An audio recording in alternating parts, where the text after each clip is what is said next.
Welcome back, everyone. We got a little bit more accomplished on X231 today, but as promised, story time.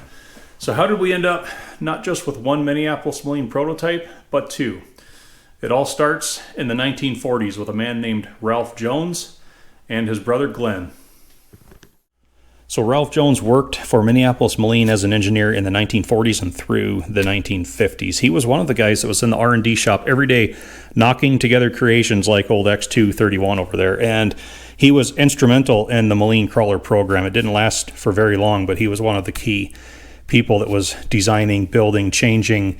I've got some of his old literature here, and some of it even has his name on it yet. We've even got some interesting engineering department memos. This is from February 4th, 1958.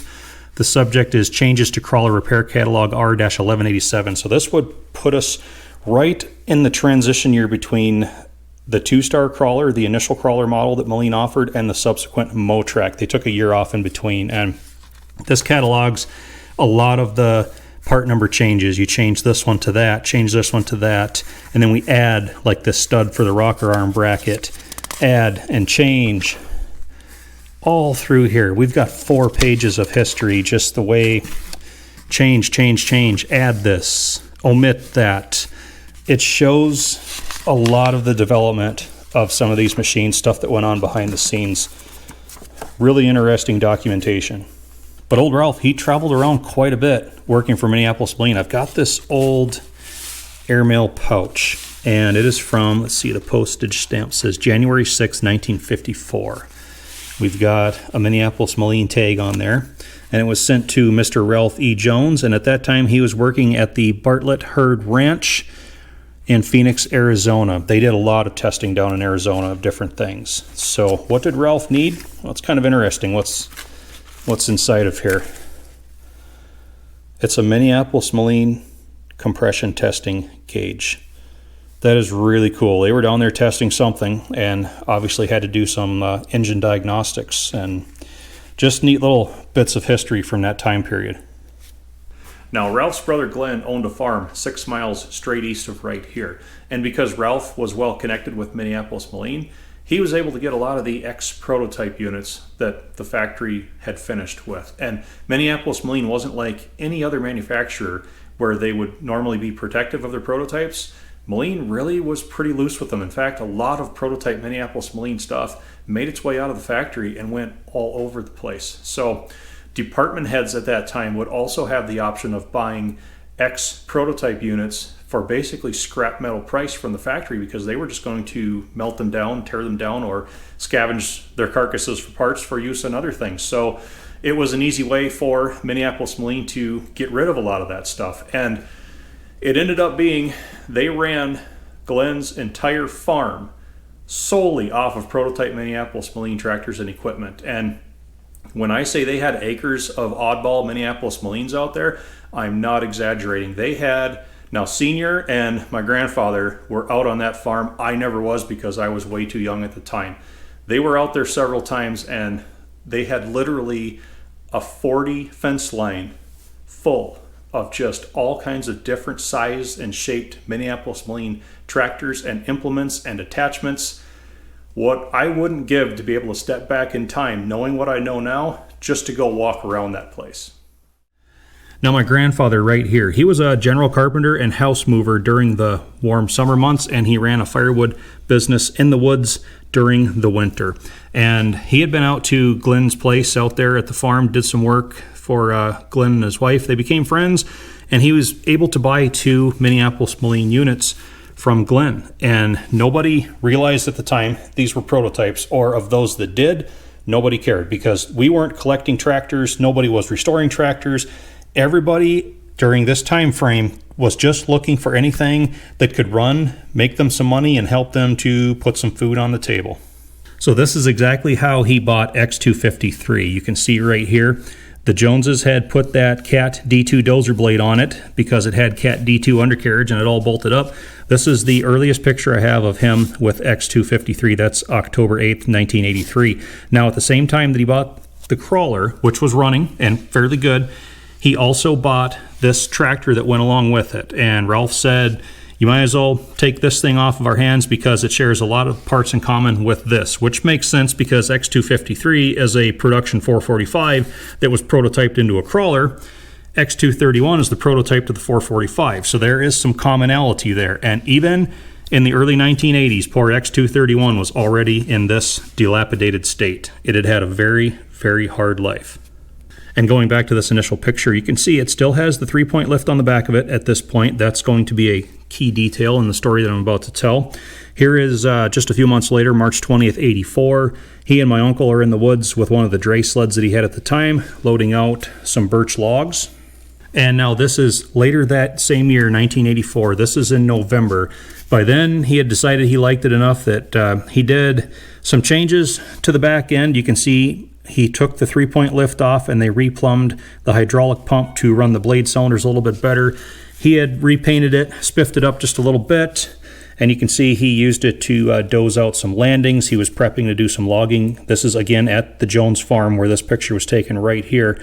The trouble that X253 had, though, being a prototype, it had a very weak steering clutch setup in it, and that small blade full of sod that he's pushing right there, that's about the max that it could do before those steering clutches started to slip. And to say the least, it was not a well-performing machine.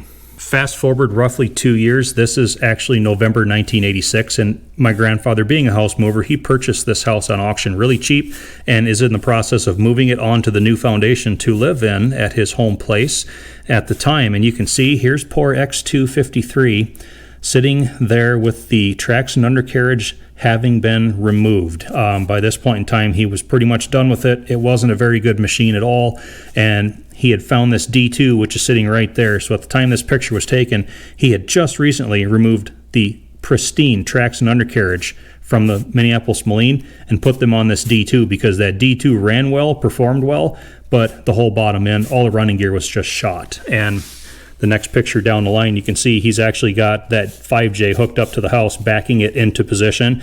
And you notice that's that same blade that was on the Moline. You see all the prairie gold on the blade frame, on the undercarriage.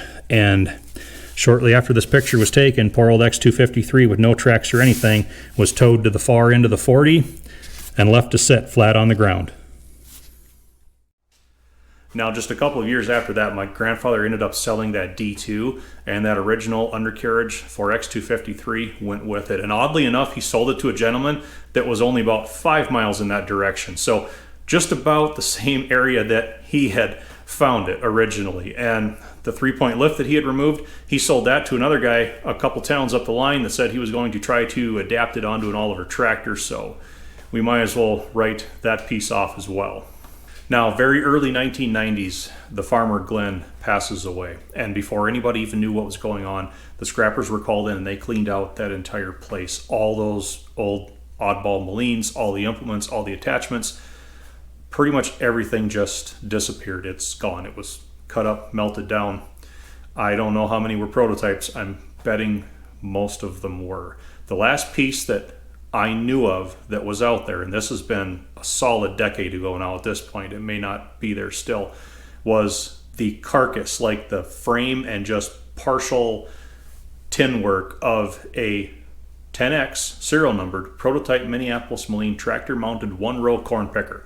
To the best of my knowledge, that was the only piece that the scrappers did not get at that time, and I believe even that is gone now too. So it was about that same time, Senior and I were up at my grandfather's place, and they were talking about the Jones farm having been cleaned out, and he says, you know, I'm just going to call the scrappers in here, and I think I'm going to have them haul that Moline crawler chassis out of here as well as that Moline tractor. He said, I'm not going to do anything with them from this point on. And I was a kid at the time, 10-ish years old, and had recently developed an appreciation for antique tractors. Senior and I had been going to some of the local shows for several years at that point. And I don't know why, but I just blurted out, can I buy them from you? He kind of looks at me, and one thing leads to another. And he said, I'll tell you what, I'll call the scrappers and I'll see what those two machines are worth, scrap value. If you can pay me scrap price for those 2 units, they're yours. Now, bear in mind, at this point in my life, my income was $5 a week standard allowance. I had 2 tractors I wanted to buy, though, so I started picking up extra shifts. I was mowing lawn, I was helping with firewood, I was pulling weeds, whatever it took to get the the normal $5 a week allowance and however much I could get after that. And I still have the handwritten receipt. It took me a while. And I've blocked out the names of all involved to protect identities, but you can see here we've got one Minneapolis-Moline tractor, model number 445, one Moline crawler, $150, paid in full, August 31st, 1993. I had spent every last dollar that I had to my name, but I had 2 tractors, and I thought, man, this is what it must feel like to be Rockefeller. Yeah, I was weird even at 10 years old. So here I am, early teenager with 2 old tractors. One is a basket case wreck on wheels. The other one is a crawler with no tracks. And I have no knowledge. I have no parts. I have no means, but I have ambition. So for the next couple of years, I'm just trying to figure out what I've got. We go to tractor shows, we're looking around, but we can't find anything that's even remotely close to the 2 units we've got at home. So finally, this was 1998. We are down at the Albany Pioneer Days show in Albany, Minnesota, and a couple of Minneapolis-Moline guys standing around some Moline tractors, and we strike up a conversation with them. And one of them was Mr. Dennis Parker from South Dakota, and very knowledgeable guy in Minneapolis-Moline. We started asking this guy questions about the tractors we have, and he's like, that doesn't sound like anything that I'm aware of. He says, what's the serial numbers? I said, one is X231, and I think the other is X253. And he's like, that's prototype. And I'm like, nah, I don't think so. He's like, yeah, really?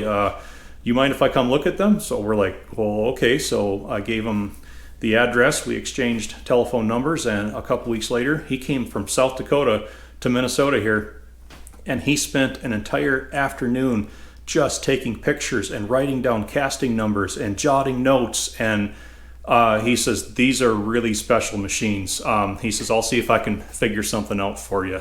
Sure enough, a couple weeks later, a large tan envelope shows up in the mail, and he found all of these archive photos of X253 and X231. So thanks to Mr. Parker, we had the wheels turning on this whole program. So at this point now, Senior and I are motivated to make things start to happen. Here is 1999. We went back to my grandfather's place and we picked X231 up off of the ground. And this is exactly how I bought it. And that is exactly how it had been sitting right on the ground, right over where the trailer is right now. It had no tracks, it had no hood, it had no grill. All that stuff was gone. The 3-point was still gone. But we decided we needed to get this in a better location where nobody could come in, take parts off it, what have you. So there's the old 350 diesel. He was still running that as the main loader tractor yet. That thing lifted it one half at a time. We got it rolled onto his trailer. You can see we just got done setting the back end down right there. There's Senior. There's a very young Squatch, Victorious.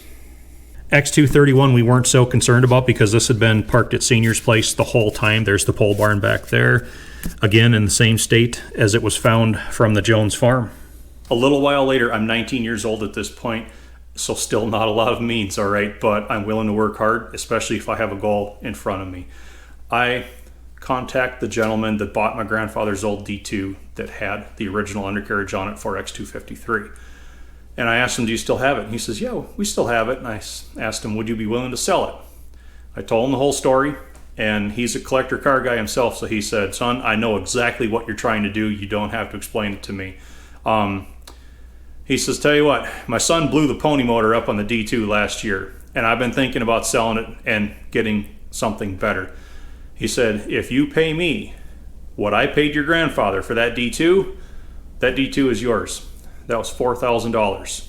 And at the time, for me, that was a lot of money, especially for a D2 that was as ratted out as that old 5J was. But it had that original undercarriage for that prototype crawler.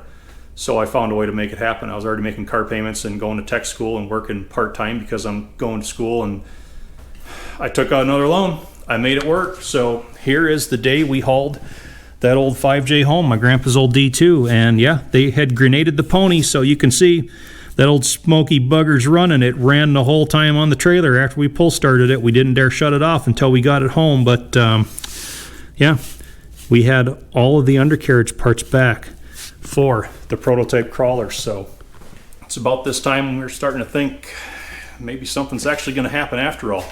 So at this point, it's time for one final Hail Mary attempt. We contact the gentleman a couple towns up that had bought X253's original 3-point lift for my grandpa. I asked him, do you ever get that put on an Oliver tractor? He says, "Nah, I never did anything with it. It's laying on the ground out behind the shed yet." I asked him, "Would you sell it?"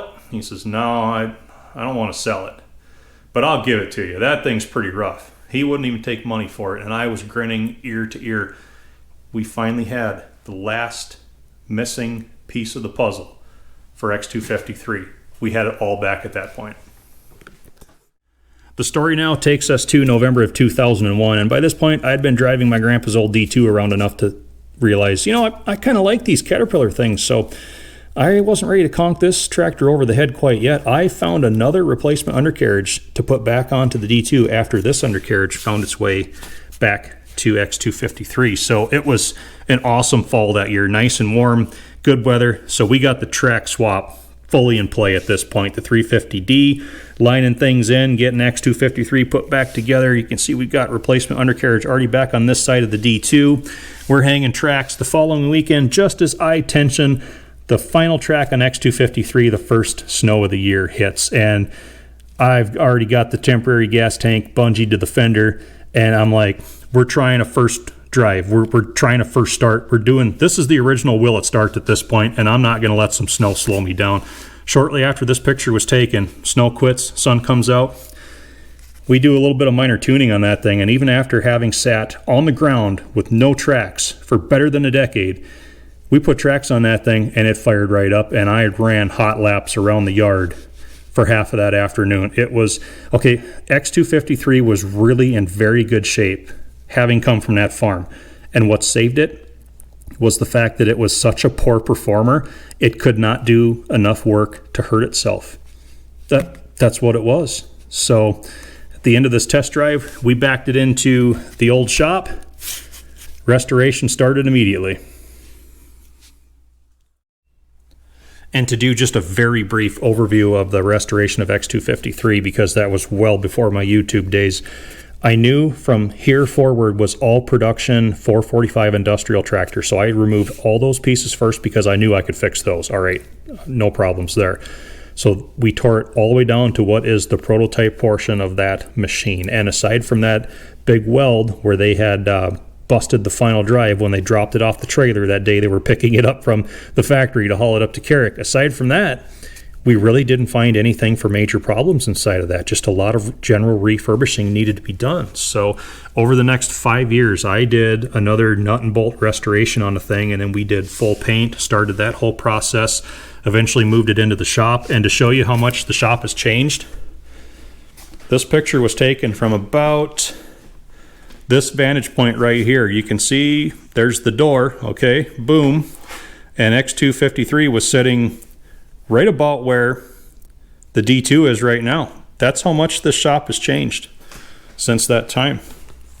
But yeah, we built it up piece by piece, and this was 2007, the first major Minneapolis-Moline feature show that I brought X253 to. And this, incidentally, is back at Albany Pioneer Days, the same show where we ran into Dennis Parker and finally learned exactly what we had. Later that same year, again 2007, we finally began the disassembly process on X231, and we knew this one was in a lot worse shape than the crawler. And the further we got into it, the more we found. Of course, there's that breakage to the power steering rack portion of the front bolster, which we've since had major repairs done to that casting. Here's the area kind of where we're working now, transmission. Of course, we got into the back end and all the pieces and shrapnel. And also 2007, we had the rear case down to Nevada, Iowa, and they did all the extensive repairs and all that. And then that's where we basically, a few years after that, picked up with the original X231 rebuild series, and then of course we hauled the D2 home, and that exploded the channel. We finished the D2, so now we've picked back up to X231. These two pictures are kind of interesting. This one shows where we've just recently been. There's all those shift rails and forks and a black grimy transmission. Just up ahead of that, a very black and gunky ampli torque compartment. The other one is where we were just working today. That's a bell housing, kind of a before, after. Progress is definitely being made. It is slow, it's tedious, and it fights you every step of the way, but That's old Christine for you. So that's the story of how we found two oddball Minneapolis-Moline prototype tractors. Or did they find us? I'll let you be the judge. Either way, looking back on it, it's amazing how so many things had to happen just right and land just so for all of this to be brought back together again. And at several points, the whole thing could have fallen apart, but it didn't. Even up to present day, I never dreamed I'd have a YouTube channel like this and have the kind of time and resources to devote to X231, even with the delays in the project. Without this channel and the ability to put as much into it as I've been doing lately, we would be nowhere near where we are even now on that tractor. And one last story from the Jones farm, and if you're a diehard Minneapolis-Moline guy, you might want to cry. You're going to know the tractor I'm talking about, but just prior to 2010, Glenn's wife passed away. She was the last one. And at the funeral, we were talking to their son, Glenn Jr., who incidentally is gone now as well, and telling him about a couple of the tractors that we had from the farm, and we'd fixed one up, and the other one was pretty rough, and we got to talking about it, and he says, yeah, I remember that tractor. And he goes, we're talking about X231 here, he says, that was the best tractor we had on the place. We used that for everything. And seeing what X231 is like now, I believe that. So anyway, he tells us a couple of other stories about things that happened on the farm and some of the other tractors they had. And he says, yeah, we had this one tractor that was kind of neat. It was really fun because it would go really fast down the road. It would almost keep up with a car. And he says, yeah, when Uncle Ralph brought that one home, I thought it was a truck at first. It kind of looked like a truck, but Dad and Uncle Ralph took, it had a cab and some fenders and stuff. They took all that stuff off and threw it in the scrap pile. And at this point, I'm in a cold sweat. Okay, y'all probably know the tractor that I think this was, all right, or that I think this was the prototype too. Would have been the Holy Grail. That's all I'm saying. But he says, yeah, we made 3 or 4 trips between Carrick and the Twin Cities with that, just hauling different tractors and pieces of equipment home, because we could put the trailer on behind and we could go right down 23 almost like we were driving the truck. So he says, yeah, I remember one time we were coming across the tracks in town, and we seen, if y'all have ever watched the Andy Griffith Show, you know the town drunk Otis. It sounds like we had one of them. This was before my time, but he knew who the guy was. He's pulling out of the bar, probably feeling pretty good at this point. And he says, yeah, so he gets out in his car to the highway, and he looks the one way, nothing coming. He looks the other way, and he just sees Dad and me turn out onto the highway in this tractor, and he just goes ahead and pulls on out because tractors are slow. He says, that was about the time Dad had her wound up in 5th gear, and he says, as soon as he got the car square on the lane, me and Dad went out hauling around him with that tractor trailer on behind. He said he looked out his window and his eyes were as big as dollars seeing us haul out around him in that tractor. He goes, I'll never forget that. That was so much fun. And if I could have got that prototype off the farm, oh my gosh, we'd probably have a lot bigger channel than we have now. So let me know if y'all know kind of what I think that was. That's the story of the Moline prototypes, everybody. Thanks for watching. Hope to see you back.